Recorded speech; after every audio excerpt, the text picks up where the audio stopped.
도대체 언제 오느냐 기다리고 기다리던 알트 시즌에 관한 이야기 오늘 나눠볼 텐데요. 일단 제가 여쭤볼게요. 언제 올까요? 올까요? 저 올까? 물음표잖아요. 네, 물음표로 끝나겠습니다. 그렇습니까? 네네. 네. 저는 느낌표가 없다라고 생각하는 사람이라서. 네. 일전에 이제 다른 곳에 가서 무슨 얘기를 하다가 야, 알트 시즌 안 온다라고 얘기를 한 적이 있어요. 근데 저는 굉장히 그 발언에 대해서 큰 의미를 부여하지 않았는데 나중에 해당 영상에 댓글을 찾아보니까 정말 그야말로 제 가루가 되게 가루가 될 수 있죠. 네, 가루가 돼 있었습니다. 네. 제가 네가 뭘 한다고부터 시작해가지고 말씀드리지만 이건 그냥 제 생각인 거고요. 네. 뭐 투자하시는 분들은 각자 투자 판단에 따라서 하시면 될 것 같은데 저는 개인적으로 알트 시즌 올까에 대해서 안 온다라고 생각하는 입장입니다. 근데 여기서 말하는 알트 시즌은요. 알트 시즌은 뭐라고 생각하세요? 예전에는 정말 다 올랐잖아요. 네, 맞아요. 핑퐁 막 이런 맞아요, 식으로 맞아요. 그런 걸 기다리고 있는 거예요. 네, 사실은. 저도 알트 시즌은 모든 알트가 다 어깨 동무하고 같이 오르는 그걸 알트 시즌을 말하고요. 그러나 알트 시즌 안 온다라고 해서 안 오르는 알트, 그러니까 오르는 알트가 없냐? 아닙니다. 있습니다. 뭐 폭등한 알트 당연히 있고요. 네. 다만 다 같이 오르는 그런 시즌이라는 표현을 붙일 정도의 뭔가 알트의 동반 상승작은 안 올 거다라는 입장입니다. 투자가 더 어려워지는 거 아닙니까? 맞습니다. 맞아요. 그래서 지금 아마 많은 분들이 느끼실 것 같아요. 코인 투자로 힘든 투자자들의 마음이 아닐까라는 생각이 드는데 사실 알트 투자를 시작하신 분들은 장이 좋을 때 시작하셨을 거예요. 그래서 그때는 당연히 수익을 너무나 당연하게 생각했습니다. 야, 코인 투자하면 10배 버는 건 기본 아니야? 라는 느낌이었는데 저희 피터 리치인데 여기 주가가 큰 폭으로 하락하면 확실하게 치유된다라는 말을 하셨는데요. 수익을 당연하게 여긴 생각은 코인 가격이 큰 폭으로 떨어지면 떡락하면 확실하게 치유가 될 것 같습니다.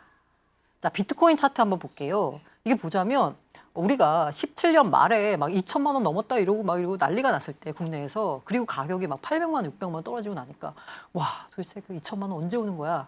라는 분들이요. 21년에 무려 뭐 지금 달러 기준으로는 6만 9천 달러까지 갔습니다. 8천만 원 막 가고 그랬어요. 그러다가 이제 또 떨어졌죠. 떨어지면서 야, 도대체 8천만 원 언제 오는 거야? 라고 했는데 지금은 1억 원을 훌쩍 넘어섰습니다.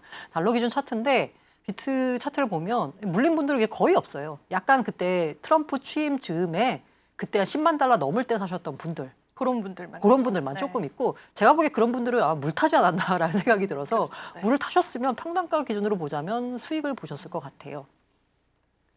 그래서 제가 비트코인 4년만 투자하면 무조건 돈 번다. 제가 직전 고점과 이전 고점을 잘라가지고 한번 봤습니다. 당연히 직전 고점보다 이전 고점보다 지금 고점이 더 높아요.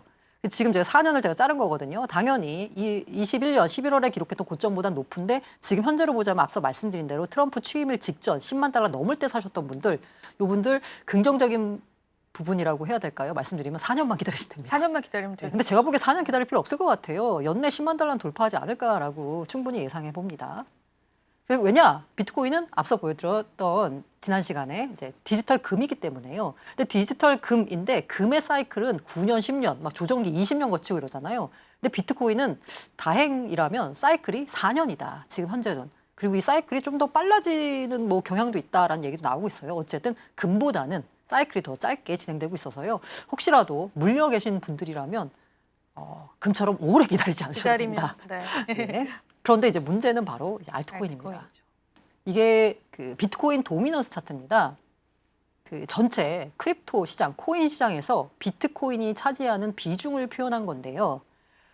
제가 왜 난이도 높은 알트코인이라고 했냐면 전체 코인 시장이 있는데 그중에서 비트코인이 차지하는 비중이고요. 나머지가 알트코인이에요. 근데 지금 보자면 이 22년 11월 이때 FTX 사태 터졌을 때 비트코인 도미넌스가 40% 선으로 바닥을 찍고 이후로 보자면 어떻게 되나요? 계속 올라오고 있어요. 그렇네요. 네. 계속 올라오고 있어요. 그렇다는 얘기는 뭐예요? 알트의 비중이 점점 줄어들고 있다라고 볼 수 있죠. 게다가 이게 뭐냐면 유통량은 오히려 늘었습니다. 이게 무슨 얘기냐? 제가 이제 코인 게코와 코인 마켓 캡이라는 코인 데이터 사이트가 있어요. 제 과거 자료가 없어서 제 기억에 의존할 수밖에 없는데 2017년 말에 제 기억에 코인 마켓 캡에 등재된, 그러니까 코인 마켓 캡이 팔로잉하고 있는 코인의 개수는 2,000개 정도밖에 안 됐습니다. 그런데 지금 코인마켓캡은 지금 현재 1,424만 개의 코인을 트래킹하고 있습니다. 알트코인이 그렇게 많다는 얘기죠. 그리고 코인게코도 여기 코인게코는 조금 더 기준이 까다로워서 트래킹하고 있는 코인이 한 17,000개 정도 되거든요. 어쨌든 2017년보다는 거의 뭐 8배 가까이 늘어났다라고 볼 수 있죠. 이렇게 코인 숫자는 엄청나게 늘었어요. 그런데 이 도미넌스는 보자면 더 줄어들고 있어요. 이 얘기는 뭐예요? 개별 알트코인 가격으로 보자면 그야말로 가루가 되고 있다라고 보면 되겠죠. 네. 새로 알트코인은 계속 찍어 나오는데 전체 시장에서 차지하는 비중은 적어. 이 얘기는 뭐예요? 네, 알트코인 가격은 하락하고 있다라고 볼 수 있습니다. 자, 우리가 기대하는 알트 시즌입니다. 이제 과거에는 이런 순서로 왔습니다. 이게 뭐냐면 일단은 먼저 비트코인이 오릅니다. 그래서 비트코인이 막 올라서 시장이 막 환호를 합니다. 이제 비트코인으로 돈을 좀 벌었잖아요. 그럼 사람들이 이제 이른바 더 큰 도파민을 원하죠. 더 큰 수익률을 원해서 야, 뭐가 있을까라고 봅니다. 자, 그럼 어떻게 하나요? 시가총액이 두 번째로 큰 이제 이더리움 쪽으로 눈을 돌립니다. 그래서 이더리움 가격이 올라요. 그 이더리움 가격이 오르면 이더리움도 충분히 이제 많이 오르면 또 뭐 오를 거 없을까?라고 보면 라지캡, 대형 코인 위주로 시가총액이 좀 큰 네. 대형주 위주로 오릅니다. 대형 코인 위주로. 자, 여기까지 오르고 난 다음에 그 다음에 이것도 이제 충분히 올랐어. 그러면 야, 그럼 이제는 자발트다 이러면서 그냥 모든 알트가 다 오르는 이제 알트 시즌이 펼쳐집니다. 이게 전형적으로 2017년 말, 2018년 초 그리고 21년 하반기에 진행됐던 알트 시즌의 순서입니다. 그럼 지난 불장까지는 이 패턴이 맞아요. 유효했던 거네요. 네, 네.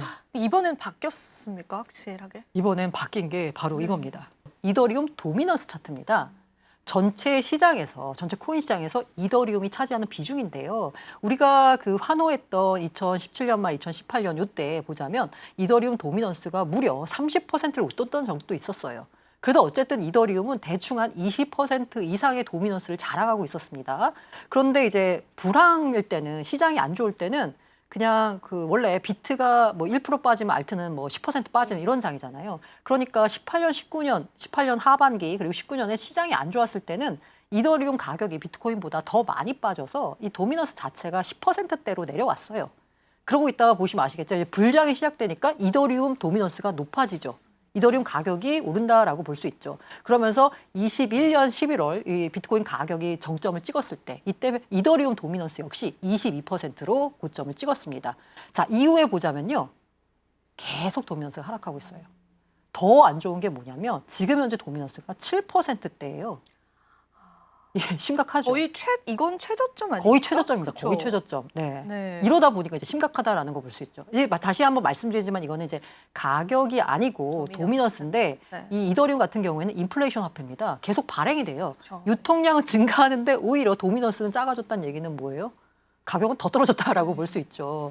이러다 보니까 아니 아까 보여드린 그 사이클을 보자면요. 비트 오른 다음에 이더가 올라야 되잖아요. 그런데 비트가 24년에 계속 올랐잖아요. 그런데 이더가 올라야 되는데 이더 도미넌스가 계속 줄었다는 얘기는 이더리움 가격은 안 올랐다는 거죠.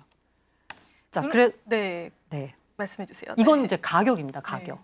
가격 차트인데 지금 두 개의 선이 보이죠? 약간 그 주황색 선하고요. 그리고 민트색이 있습니다. 자, 이 민트색은 이더리움의 달러 기준 가격입니다. 보면 1차 불장 때 보자면 이더리움의 달러 기준 가격이 뭐 1,500달러 이 정도 됐어요. 그런데 2차 불장 때 보면은 거의 뭐 5,000달러 거의 육박할 정도로 올랐죠. 그리고 이번 이걸 불장이라고 표현할지 모르겠지만 비트코인 기준으로 불장으로 보자면요. 비트코인이 10만 9천 달러 고점을 찍을 때 이더리움이 4천 달러를 찍었어요. 이 달러 기준으로 봤을 때도 2차 불장의 고점보다도 밑에 내려와 있습니다. 근데 제가 더 심각하게 보는 건 뭐냐면 바로 이 주황색 차트입니다. 이 주황색 차트는 비트코인 가격 대비한 이더리움의 가격이에요.